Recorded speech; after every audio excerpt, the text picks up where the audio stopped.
ಇವತ್ತಿನ ವಿಡಿಯೋದಲ್ಲಿ ನಾನು ನಿಮ್ಗೆ ಒಂದು ಒಳ್ಳೆ ರುಚಿಯಾಗಿ ಈ ಕುಷ್ಕ ರೈಸ್ ಅದ್ರ ಜೊತೆಗೆ ಚಿಕನ್ ಕರಿನ ಹೇಗ್ ಮಾಡ್ಕೊಳ್ಳೋದು ಅಂತ ತೋರಿಸ್ತಾ ಇದ್ದೀನಿ. ತುಂಬಾನೇ ಚೆನ್ನಾಗಿರುತ್ತೆ ಮಾತ್ರ ಟೇಸ್ಟ್. ಮನೆಗೆ ಯಾರಾದ್ರೂ ಸಡನ್ ಆಗಿ ಬಂದಾಗ ಅಥವಾ ಬ್ಯಾಚಲರ್ಸ್ ಏನಾದ್ರೂ ಸ್ಪೆಷಲ್ ಆಗಿ ಮಾಡಿ ತಿನ್ಬೇಕು ಅಂತಂದಾಗ ಇದಂತೂ ಒಂದು ಒಳ್ಳೆ ಬೆಸ್ಟ್ ರೆಸಿಪೀಸ್ ಅಂತ ಹೇಳ್ಬೋದು. ನೀವು ಕೂಡ ಟ್ರೈ ಮಾಡಿ, ಸಖತ್ ಇಷ್ಟ ಆಗತ್ತೆ. ಮೊದಲನೇದಾಗಿ ನಾವು ಕುಷ್ಕ ರೈಸ್ ರೆಸಿಪಿ ನೋಡ್ಕೊಳ್ಳೋಣ. ಕುಷ್ಕ ರೈಸ್ ಮಾಡ್ಕೊಳ್ಳೋದಕ್ಕೋಸ್ಕರ ಒಂದು ಪಾತ್ರೆ ಆಗ್ಲಿ ಅಥವಾ ಒಂದು ಕುಕ್ಕರ್ ಆಗ್ಲಿ ಗ್ಯಾಸ್ ಮೇಲೆ ಇಟ್ಕೊಂಡದ್ರಲ್ಲಿ 2 ಟೇಬಲ್ ಸ್ಪೂನ್ ಆಗುವಷ್ಟು ಎಣ್ಣೆ, 1 ಟೇಬಲ್ ಸ್ಪೂನ್ ಆಗುವಷ್ಟು ತುಪ್ಪ ಹಾಕೊಳ್ಳಿ. ನಂತರ ಒಂದು ಪಲಾವ್ ಎಲೆ, 1 ಇಂಚ್ ಆಗುವಷ್ಟು ಚಕ್ಕೆ, ಹಾಗೆ 3 ಲವಂಗ, ಮತ್ತೆ ಒಂದು ಏಲಕ್ಕಿ, ಹಾಗೆ ಒಂದು ಮರಾಠಿ ಮೊಗ್ಗು, ಮತ್ತೆ ಒಂದು ನಕ್ಷತ್ರದ ಹೂವು ಹಾಕೊಂಡು ಒಂದು 1/4 ಟೀ ಸ್ಪೂನ್ ಆಗುವಷ್ಟು ಶಾಜೀರಾ ಕೂಡ ಹಾಕೊಳ್ಳಿ. ತುಂಬಾ ಚೆನ್ನಾಗಿರುತ್ತೆ ಫ್ಲೇವರ್. ನಾನಿಲ್ಲಿ ಕೇವಲ 1 ಕಪ್ ಆಗುವಷ್ಟು ರೈಸ್ಗೆ ಇಷ್ಟು ಕ್ವಾಂಟಿಟೀಸ್ ನ ಹಾಕೊಳ್ತಾ ಇದ್ದೀನಿ. ಕ್ವಾಂಟಿಟಿ ಅನ್ನೋದು ಕರೆಕ್ಟ್ ಆಗಿ ಹಾಕೊಂಡ್ರೆ ನಮ್ಗೆ ಟೇಸ್ಟ್ ಕೂಡ ತುಂಬಾ ಚೆನ್ನಾಗಿ ಬರುತ್ತೆ. ನೋಡಿ, ಈ ರೀತಿ ಚೆನ್ನಾಗಿ ಫ್ರೈ ಆಗಿದ ನಂತರ ಇದಕ್ಕೆ 1 ಈರುಳ್ಳಿನ ಕಟ್ ಮಾಡಿ ಹಾಕಿ, ಹಾಗೆ 3 ಹಸಿಮೆಣಸಿನಕಾಯಿ ಕೂಡ ಮಧ್ಯಕ್ಕೆ ಕಟ್ ಬ್ರೌನ್ ಕಲರ್ ಬರೋ ತನಕ ಫ್ರೈ ಮಾಡ್ಕೊಳ್ಬೇಕು. ಈ ತರ ಈರುಳ್ಳಿ ಚೆನ್ನಾಗಿ ಫ್ರೈ ಆಗಿದ ನಂತರ ಇದಕ್ಕೆ 1 ಟೀ ಸ್ಪೂನ್ ಆಗುವಷ್ಟು ಶುಂಠಿ ಬೆಳ್ಳುಳ್ಳಿ ಪೇಸ್ಟ್ ಕೂಡ ಹಾಕೊಂಡ್ಬಿಟ್ಟು ಹಸಿ ಸ್ಮೆಲ್ ಹೋಗೋ ತನಕ ಫ್ರೈ ಮಾಡ್ಕೊಳ್ಳಿ.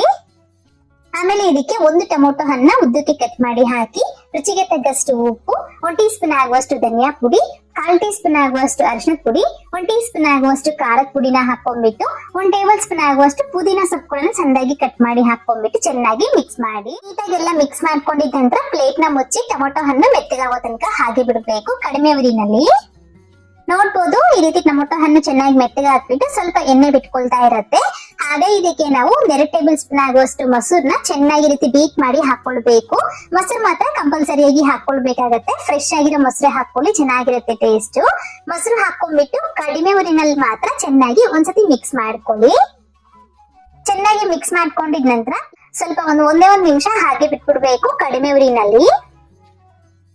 1 ನಿಮಿಷ ಆದ್ಮೇಲೆ ಈ ರೀತಿ ನಮ್ಗೆ ಎಣ್ಣೆ ಇಡನ್ ಬಿಟ್ಕೊಳ್ತಾ ಇರತ್ತೆ. ಹಾಗೆ ಇದಕ್ಕೆ 1/4 ಕಪ್ ಆಗುವಷ್ಟು ನೀರ್ನ ಸೇರಿಸ್ಕೊಳ್ತಾ ಇದ್ದೀನಿ. ನಾನಿಲ್ಲಿ ಬಾಸ್ಮತಿ ರೈಸ್ ಹಾಕೊಳ್ಳೋದ್ರಿಂದ ಸ್ವಲ್ಪ ನೀರ್ನ ಕಡಿಮೆ ಸೇರಿಸ್ಕೊಂಡಿದ್ದೀನಿ. ನೀವು ಸೋನಾ ಮಸೂರಿ ರೈಸ್ ತಗೊಳ್ಳೋದಾದ್ರೆ 2 ಕಪ್ ನಷ್ಟು ನೀರು ತುಂಬಾ ಹಾಕೊಳ್ಬಹುದು.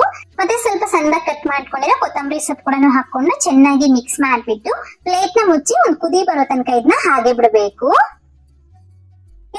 ಹಾಗೆ ರುಚಿ ನೋಡ್ಕೊಂಡು ಉಪ್ಪು ಅಥವಾ ಖಾರ ಏನಾದ್ರೂ ಕಡಿಮೆ ಅಂತ ಅನ್ಸಿದ್ರೆ ಕೂಡ ಹಾಕೊಳ್ಬಹುದು. ನಂತರ ಇದಕ್ಕೆ 1 ಕಪ್ ಆಗುವಷ್ಟು ಬಾಸ್ಮತಿ ರೈಸ್ ನ 20 ನಿಮಿಷ ನೆನೆಸ್ಬಿಟ್ಟು ಹಾಕೊಳ್ತಾ ಇದ್ದೀನಿ. ನೀವು ಬಾಸ್ಮತಿ ರೈಸ್ ಬದಲಾಗಿ ನಾರ್ಮಲ್ ಆಗಿ ನೀವು ಊಟಕ್ಕೆ ಯಾವ ಅಕ್ಕಿ ಬಳಸ್ತೀರಲ್ಲ ಅದನ್ನೇ ಉಪಯೋಗಿಸ್ಕೊಳ್ಬಹುದು, ಏನು ತೊಂದರೆ ಇಲ್ಲ. ಬಾಸ್ಮತಿ ರೈಸ್ ಹಾಕೊಂಡ್ರೆ ನಮ್ಗೆ ಫ್ಲೇವರ್ಫುಲ್ ಆಗಿ ತುಂಬಾ ಚೆನ್ನಾಗಿರುತ್ತೆ. ಅಕ್ಕಿ ಹಾಕೊಂಡ್ಬಿಟ್ಟು ಚೆನ್ನಾಗಿ ಮಿಕ್ಸ್ ಮಾಡಿ ಒಂದು 5 ನಿಮಿಷ ಹೈ ಫ್ಲೇಮ್ ನಲ್ಲೇನೆ ಕುದಿಸ್ಕೊಳ್ಳಿ. ನಾನಿಲ್ಲಿ ಕುಕ್ಕರ್ ಮುಚ್ಚಳನ ಮುಚ್ಚಿ ಕೂಗಿಸ್ಕೊಳ್ತಾ ಇಲ್ಲ, ಜಸ್ಟ್ ಈ ರೀತಿ ಪ್ಲೇಟ್ ನ ಮುಚ್ಚಿ ನಾನಿದ್ದ ಮಾಡ್ತೀವಿ. ಬೇಕು ಅಂತಂದ್ರೆ ಲಿಡ್ ನ ಕ್ಲೋಸ್ ಮಾಡ್ಬಿಟ್ಟು 1 ವಿಸಿಲ್ ಆದ್ರೂ ಹಾಕಿಸ್ಕೊಳ್ಬಹುದು. ಬಾಸ್ಮತಿ ರೈಸ್ ಆದ್ರೆ ನೋಡ್ಬೋದು, 5 ನಿಮಿಷ ಆದ್ಮೇಲೆ ಚೆನ್ನಾಗಿ ಕುದೀತಾ ಇರತ್ತೆ ಅಲ್ವಾ, ಆಗ ಒಂದ್ಸತಿ ಚೆನ್ನಾಗಿ ಮಿಕ್ಸ್ ಮಾಡ್ಕೊಡಿ. ಮತ್ತೆ ಪ್ಲೇಟ್ ನ ಮುಚ್ಚಿಬಿಟ್ಟು ಫುಲ್ ಆಗಿ ಕಡಿಮೆ ಉರಿನಲ್ಲಿ 10 ನಿಮಿಷ ಹಾಗೆ ಬಿಟ್ಬಿಡ್ಬೇಕು. 10 ನಿಮಿಷ ಆದ್ಮೇಲೆ ಒಂದ್ಸತಿ ತೆಗೆದು ನೋಡಿ, ನಮ್ಗೆ ಪರ್ಫೆಕ್ಟ್ ಆಗಿ ಅನ್ನ ಏನಾದ್ರು ನೀಟಾಗಿ ಬೆಂದೋಗ್ಬಿಟ್ಟಿರತ್ತೆ. ಆಗ ಗ್ಯಾಸ್ ನ ಆಫ್ ಮಾಡ್ಕೊಂಡ್ಬಿಡಿ. ಆದ್ರೆ ಸ್ವಲ್ಪ ನಮ್ಗೆ ತೇವಾಂಶ ಇರತ್ತೆ. ಈ ರೀತಿ ಮತ್ತೆ ಅದ್ರ ಮೇಲೆ ಸ್ವಲ್ಪ ತುಪ್ಪನ ಹಾಕೊಳ್ಳಿ. ಈ ರೀತಿ ತುಪ್ಪ ಹಾಕೊಂಡ್ಬಿಟ್ಟು ಮತ್ತೆ ಪ್ಲೇಟ್ ನ ಮುಚ್ಚಿ ಅದ್ರ ಮೇಲೆ ಸ್ವಲ್ಪ ವೆಯ್ಟ್ ನ ಇಟ್ಬಿಟ್ಟು ಒಂದು 10 ನಿಮಿಷ ಹಾಗೆ ಬಿಟ್ಬಿಡಿ. ಅದನ್ನ ಓಪನ್ ಮಾಡೋದಕ್ಕೆ ಹೋಗ್ಬಿಡಿ. 10 ನಿಮಿಷ ಆದ್ಮೇಲೆ ಓಪನ್ ಮಾಡ್ಬಿಟ್ಟು ಬಿಸಿ ಬಿಸಿಯಾಗಿ ಸರ್ವ್ ಮಾಡ್ಕೊಳ್ಳಿ. ಸೂಪರ್ ಆಗಿರತ್ತೆ ಮಾತ್ರ, ಮಿಸ್ ಮಾಡದೆ ಈ ವಿಧಾನದಲ್ಲಿ ಟ್ರೈ ಮಾಡಿ ನೋಡಿ. ಅಷ್ಟೇ, ನೋಡಿದ್ರಲ್ವಾ ಎಷ್ಟು ಕಡಿಮೆ ಸಮಯದಲ್ಲಿ ರುಚಿಯಾಗಿ ನಮ್ಗೆ ಬಿಸಿ ಬಿಸಿಯಾದ ಈ ಕುಷ್ಕ ರೈಸ್ ಅಂತೂ ರೆಡಿ ಆಗೋಗ್ಬಿಟ್ಟಿದೆ ಅಂತ. ಈಗ ಇದಕ್ಕೆ ಕಾಂಬಿನೇಷನ್ ಆಗಿ ನಾವ್ ಇವಾಗ ಈ ಚಿಕನ್ ಕರಿ ರೆಸಿಪಿ ನೋಡ್ಕೊಳ್ಳೋಣ. ಸಖತ್ತ ಇವೆರಡರ ಕಾಂಬಿನೇಷನ್ ಅಂತೂ. ನಾನಿಲ್ಲಿ 1 kg ಚಿಕನ್ ಅಲ್ಲಿ ಮಾಡ್ತಾ ಇದ್ದೀನಿ. ಮೊದಲನೇದಾಗಿ ಒಂದು ಕಡಾಯಿನಲ್ಲಿ 5 ಟೇಬಲ್ ಸ್ಪೂನ್ ಆಗುವಷ್ಟು ಎಣ್ಣೆ ಹಾಕಿ, ನಂತರ ಇದಕ್ಕೆ ಅರ್ಧ ಟೀ ಸ್ಪೂನ್ ಆಗುವಷ್ಟು ಜೀರಿಗೆ, 1 ಇಂಚ್ ಆಗುವಷ್ಟು ಚಕ್ಕೆ, 2-3 ಲವಂಗ, ಹಾಗೆ 1-2 ಏಲಕ್ಕಿನ ಹಾಕೊಂಡು ಸ್ವಲ್ಪ ಫ್ರೈ ಮಾಡಿ, ಅದಾದ್ಮೇಲೆ ಇದಕ್ಕೆ 3 ಮೀಡಿಯಂ ಸೈಜ್ ಈರುಳ್ಳಿನ ಸಣ್ಣದಾಗಿ ಕಟ್ ಮಾಡಿ ಹಾಕೊಳ್ಬೇಕು. ಹಾಗೆ ಸ್ವಲ್ಪ ಕರ್ಬೇವಿನ ಸೊಪ್ಪು, 4 ಹಸಿ ಮೆಣಸಿನಕಾಯಿನ ಹಾಕೊಂಡ್ಬಿಟ್ಟು ಫ್ರೈ ಮಾಡ್ಕೋಬೇಕು. ಹಾಗೆ ಇನ್ನೊಂದು ವಿಷಯ ಏನಂದ್ರೆ, ಈ ಚಿಕನ್ಗೆ ನಾವಿಲ್ಲಿ ಜಾಸ್ತಿ ಟೊಮೊಟೊ ಕೂಡ ಉಪಯೋಗಿಸ್ಕೊಳ್ತಿಲ್ಲ.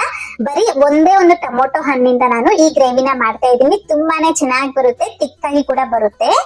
ಈ ತರ ನೋಡಿ, ಈರುಳ್ಳಿ ಚೆನ್ನಾಗಿ ಫ್ರೈ ಆಗಿದೆ ಅಲ್ವಾ, ಅದಾದ್ಮೇಲೆ ಇದಕ್ಕೆ 2 ಸ್ಪೂನ್ ತುಂಬಾ ಶುಂಠಿ ಬೆಳ್ಳುಳ್ಳಿ ಪೇಸ್ಟ್ ನ ಹಾಕೊಳ್ಬೇಕು.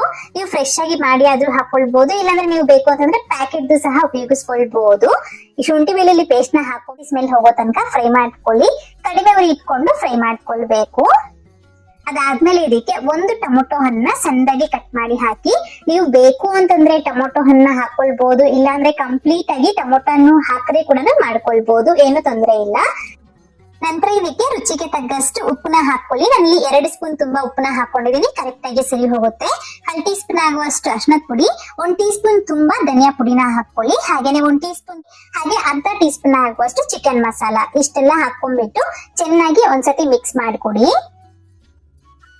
ಈ ತರ ನೀಟಾಗಿ ಮಿಕ್ಸ್ ಮಾಡ್ಕೊಂಡಿದ ನಂತರ ಗ್ಯಾಸ್ ನ ಫುಲ್ ಕಡಿಮೆ ಉರಿನೇ ಇಟ್ಕೊಂಡ್ಬಿಟ್ಟು ಮುಚ್ಚಳನ ಮುಚ್ಚಿ 1-2 ನಿಮಿಷ ಹಾಗೆ ಬಿಟ್ಬಿಡಿ. ಸೊ ಟೊಮೊಟೊ ಹಣ್ಣು ಸ್ವಲ್ಪ ಮೆತ್ತಗಾಗ್ಬೇಕು. 1-2 ನಿಮಿಷ ಆದ್ಮೇಲೆ ನೀವು ನೋಡ್ಬೋದು ಸ್ವಲ್ಪ ಎಣ್ಣೆ ಬಿಟ್ಕೊಂಡು ನಮ್ಗೆ ಟೊಮೊಟೊ ಕಣ್ಣು ಕೂಡ ಚೆನ್ನಾಗಿ ಸಾಫ್ಟ್ ಆಗಿರುತ್ತೆ. ಅದಾದ್ಮೇಲೆ ಇದಕ್ಕೆ 1 kg ಆಗುವಷ್ಟು ಚಿಕನ್ ನ ಚೆನ್ನಾಗಿ ತೊಳೆದು ಹಾಕೊಳ್ಬೇಕು. ಚಿಕನ್ ಗೆ ಸ್ವಲ್ಪ ಉಪ್ಪು ಹಾಗೇನೆ ಅರಿಶಿಣದ ಪುಡಿ ಹಾಕಿ ಚೆನ್ನಾಗಿ ತೊಳೆದು ಅನಂತರ ಚಿಕನ್ ಏನ್ ಸ್ವಲ್ಪ ಸ್ಮೆಲ್ ಬರುತ್ತೆ ಅಲ್ವಾ, ಅದೇನು ಬರೋದಿಲ್ಲ, ತುಂಬಾನೇ ಚೆನ್ನಾಗಾಗತ್ತೆ ಗ್ರೇವಿ ಅನ್ನೋದು. ಈ ತರ ಚಿಕನ್ ಹಾಕೊಂಡಿದ ನಂತರ ಗ್ಯಾಸ್ ನ ಹೈ ಫ್ಲೇಮ್ ನಲ್ಲಿ ಇಟ್ಕೊಂಡು 1-2-3 ನಿಮಿಷ ಈ ರೀತಿ ಚೆನ್ನಾಗಿ ಮಿಕ್ಸ್ ಮಾಡ್ಕೊಳ್ಳಿ. ನೋಡಿ ಈ ತರ ಚೆನ್ನಾಗೆಲ್ಲ ಮಿಕ್ಸ್ ಆಗಿದೆ ಅಲ್ವಾ. ಈಗ ಅದನ್ನ ಓಪನ್ ಪ್ಯಾನ್ ಅಲ್ಲಿ ಹಾಗೇನೆ 3-4 ನಿಮಿಷ ಇದನ್ನ ಹಾಗೆ ಬಿಟ್ಬಿಡ್ಬೇಕು. ಈ ತರ ಒಂದ್ ಸ್ವಲ್ಪ ಹೊತ್ತು ಚಿಕನ್ ನ ಹಾಗೆ ಬಿಟ್ಟಿದ್ದಾದ್ಮೇಲೆ ಮಿಕ್ಸ್ ಮಾಡ್ಕೊಂಡ್ಬಿಟ್ಟು ಲಿಡ್ ನ ಕ್ಲೋಸ್ ಮಾಡ್ಬಿಟ್ಟು ಮೀಡಿಯಂ ಫ್ಲೇಮ್ ನಲ್ಲಿ 10 ನಿಮಿಷ ಇದನ್ನ ಹಾಗೆ ಬಿಟ್ಬಿಡಿ. ಮೀಡಿಯಂ ಫ್ಲೇಮ್ ನಲ್ಲಿ ನಾವು ಚಿಕನ್ ನ ಬೇಯಿಸ್ಕೊಳ್ಬೇಕು, ಹಾಗೆ ಚೆನ್ನಾಗಿ ಬೇಯುತ್ತೆ. ಇಲ್ಲಾಂದ್ರೆ ಫುಲ್ ಹೈ ಫ್ಲೇಮ್ ಇಟ್ಬಿಟ್ರೆ ನಮ್ಗೆ ಅಷ್ಟು ಚೆನ್ನಾಗಿ ಬೇಯೋದಿಲ್ಲ. ಹಾಗಾಗಿ ಮೀಡಿಯಂ ಫ್ಲೇಮ್ ನಲ್ಲಿ ಫಸ್ಟ್ 10 ನಿಮಿಷ ಹಾಗೆ ಬಿಟ್ಬಿಡಿ. 10 ನಿಮಿಷ ಆದ್ಮೇಲೆ ನೀವು ನೋಡ್ಬೋದು ಚಿಕನ್ ನಲ್ಲಿ ನಮ್ಗೆ ನೀರ್ ಅನ್ನೋದು ಬಿಟ್ಕೊಂಡು ಸ್ವಲ್ಪ ಸಾಫ್ಟ್ ಆಗಿ ಬೇಯ್ತಾ ಕೂಡ ಬರುತ್ತೆ. ನೋಡ್ಬೋದು ನಾನು ನೀರೇನು ಹಾಕೊಂಡಿಲ್ಲ, ಆದ್ರೂ ಸಹ ಇಷ್ಟು ನೀರ್ ನಮ್ಗೆ ಚಿಕನ್ ಅಲ್ಲೇನೆ ಬಿಟ್ಕೊಳತ್ತೆ. ಒಂದ್ಸತಿ ಮಿಕ್ಸ್ ಮಾಡ್ಕೊಳ್ಳಿ. ಈ ತರ ಚೆನ್ನಾಗಿ ಎಲ್ಲ ಮಿಕ್ಸ್ ಮಾಡ್ಕೊಂಡಿದ ನಂತರ ಮತ್ತೆ ಮುಚ್ಚಳನ ಮುಚ್ಚಿಬಿಟ್ಟು ಫುಲ್ ಕಡಿಮೆ ಉರಿನಲ್ಲಿ 5 ನಿಮಿಷ ಬಿಡಿ. ಟೋಟಲ್ ಆಗಿ 15 ನಿಮಿಷ ಆದ್ಮೇಲೆ ಒಂದ್ಸತಿ ಚೆಕ್ ಮಾಡ್ಕೊಳ್ಳಿ. ಆಲ್ಮೋಸ್ಟ್ ನಮ್ಗೆ 1/4 ಭಾಗ ಬೆಂದಿರತ್ತೆ. ಅದಾದ್ಮೇಲೆ ಇದಕ್ಕೆ 1 ಸ್ಪೂನ್ ಆಗುವಷ್ಟು ಖಾರದ ಪುಡಿ, ಅರ್ಧ ಟೀ ಸ್ಪೂನ್ ಆಗುವಷ್ಟು ಧನಿಯಾ ಪುಡಿ ಹಾಕೊಂಡ್ಬಿಟ್ಟು ಚೆನ್ನಾಗಿ ಮಿಕ್ಸ್ ಮಾಡಿ. ಟೋಟಲ್ ಆಗಿ ನಾನಿಲ್ಲಿ 2 ಸ್ಪೂನ್ ಆಗುವಷ್ಟು ಖಾರದ ಪುಡಿ, 1.5 ಟೀ ಸ್ಪೂನ್ ಆಗುವಷ್ಟು ಸ್ಪೂನ್ ತುಂಬಾ ಹಾಕೊಳ್ಬೇಕಾಗತ್ತೆ, ಮರಿಬೇಡಿ. ಮತ್ತೆ ಇದಕ್ಕೆ ನಾವು ನೀರ್ನ ಹಾಕೊಳ್ಬೇಕು. ನಾನಿಲ್ಲಿ ಚೆನ್ನಾಗಿ ಕಾಯಿಸ್ಕೊಂಡಿರೋ ಬಿಸಿ ನೀರ್ನ ಹಾಕೊಳ್ತಾ ಇದ್ದೀನಿ.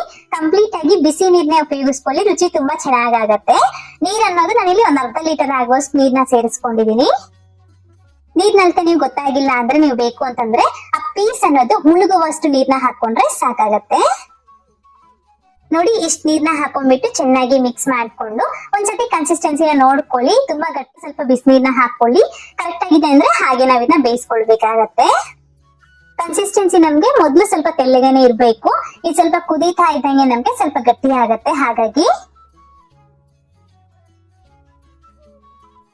ಇದೇ ಟೈಮ್ ನಲ್ಲೇ ನೀವು ಬೇಕು ಅಂತಂದ್ರೆ ಸ್ವಲ್ಪ ರುಚಿ ನೋಡ್ಕೊಂಡು ಉಪ್ಪು ಅಥವಾ ಖಾರ ಏನಾದ್ರು ಕಡಿಮೆ ಅಂತ ಅನ್ಸಿದ್ರೆ ಕೂಡ ಹಾಕೊಳ್ಬಹುದು. ಮತ್ತೆ ಈಗ ಪ್ಲೇಟ್ ನ ಮುಚ್ಚಿಬಿಟ್ಟು ಮೀಡಿಯಂ ಫ್ಲೇಮ್ ನಲ್ಲಿ 10 ನಿಮಿಷ ಇದನ್ನ ಬೇಯಲಿಕ್ಕೆ ಕೊಡ್ಬೇಕು. ಮೀಡಿಯಂ ಫ್ಲೇಮ್ ನಲ್ಲೇನೆ 10 ನಿಮಿಷ ಹಾಗೆ ಬಿಟ್ಟನೆ ಇರೋದಿಲ್ಲ.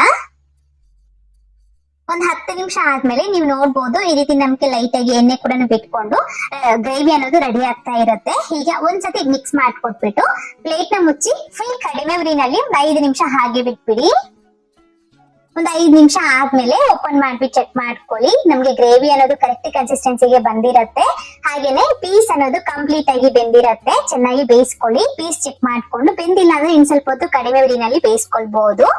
ಅರ್ಧ ಟೀ ಸ್ಪೂನ್ ಆಗುವಷ್ಟು ಗರಂ ಮಸಾಲ, ಹಾಗೇನೆ ಒಂದು ಟೇಬಲ್ ಸ್ಪೂನ್ ಆಗುವಷ್ಟು ಕಸೂರಿ ಮೇಥಿನ ಹಾಕೊಳ್ಳಿ. ಫ್ಲೇವರ್ ತುಂಬಾ ಚೆನ್ನಾಗಿ ಬರುತ್ತೆ. ಇದ್ರೆ ಹಾಕೋಬಹುದು, ಇಲ್ಲಾಂದ್ರೆ ಸ್ಕಿಪ್ ಮಾಡಬಹುದು. ಹಾಗೆ ಸಣ್ಣದಾಗಿ ಕಟ್ ಮಾಡ್ಕೊಂಡಿರೋ ಕೊತ್ತಂಬರಿ ಸೊಪ್ಪುಗಳನ್ನು ಹಾಕೊಂಡು ಚೆನ್ನಾಗಿ ಮಿಕ್ಸ್ ಮಾಡ್ಕೊಂಡು ಬಿಸಿ ಬಿಸಿಯಾಗಿ ಸರ್ವ್ ಮಾಡ್ಕೊಳ್ಳಿ. ಸೂಪರ್ ಆಗಿರುತ್ತೆ. ಹಾಗೆ ಇದು ನಮ್ಗೆ ತಣ್ಣಗಾಗ್ತಾ ಇದ್ದಂಗೆನೆ ಇನ್ನು ಸ್ವಲ್ಪ ಗಟ್ಟಿ ಆಗ್ತಾ ಬರುತ್ತೆ ಗ್ರೇವಿ. ಅಷ್ಟೇ, ಚಿಕನ್ ಕರಿ ಕೂಡ ರೆಡಿ ಆಗೋಗ್ಬಿಟ್ಟಿದೆ. ನೀವು ಕೂಡ ಈ ತರ ಇವೆರಡನ್ನು ಮಾಡಿದಾದ್ಮೇಲೆ ಹೇಗ್ ಬಂತು ಅಂತ ಮರಿದೆ ಕಾಮೆಂಟ್ ಮಾಡಿ ತಿಳಿಸಿ. ಹಾಗೆ ಇವತ್ತಿನ ವಿಡಿಯೋಸ್ ಇಷ್ಟ ಆದ್ರೆ ಲೈಕ್ ಮಾಡಿ, ನಿಮ್ ಫ್ರೆಂಡ್ಸ್ಗೂ ಫ್ಯಾಮಿಲಿ ಮೆಂಬರ್ಸ್ ಗಳನ್ನು ಶೇರ್ ಮಾಡಿ. ಮತ್ತಷ್ಟು ರೆಸಿಪೀಸ್ಗಾಗಿ ನೀಲು ಚಾನಲ್ಗೆ ಸಬ್ಸ್ಕ್ರೈಬ್ ಆಗಿ. Thank you. Keep watching Neelu cooking.